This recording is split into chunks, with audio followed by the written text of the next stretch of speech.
అప్పుడు అదే గ్రామంలో ఒక మారుమూల ఉండేటువంటి ఒక వ్యక్తి పరిగెత్తుకుంటూ వచ్చాడు.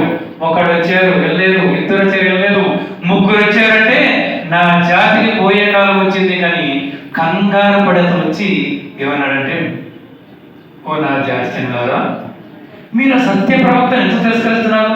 సృష్టికర్తనే కదా నమ్మని చెప్తున్నాడు, ఎందుకు మీరు ఆయన విశ్వసించమని చెప్తే మీరు ఆయన చంపడానికి సిద్ధమైపోయారు? ఈ మాత్రం చంపేస్తారా మీరు అని ఎవరన్నారని?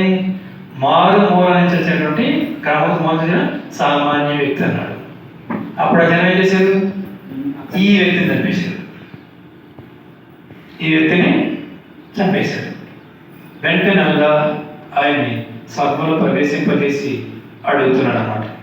అడుగుతుంటే పాప ఆయన ఏమన్నాడు చూడండి, ఏ విషయాన్ని బట్టి నన్ను క్షమించి గౌరవనీయులు వేసావో నా జాతి వారికి తెలిస్తే పోవడం. ఇక్కడ చనిపోయే ముందు ఎక్కడ ఉన్నాడైనా?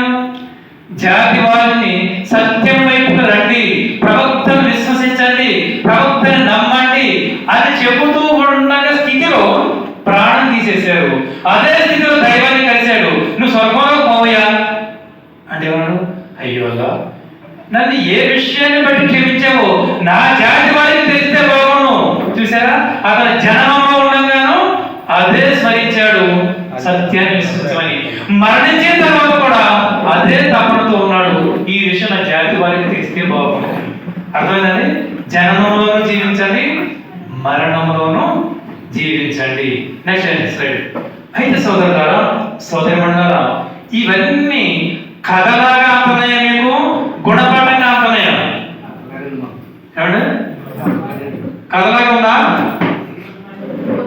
చూడండి, కథలాగా ఉందనుకోండి హృదయ స్పందన లేనట్టు, గుణపాఠంగా ఉందనుకోండి దైవ భీతి ఉన్నట్టు.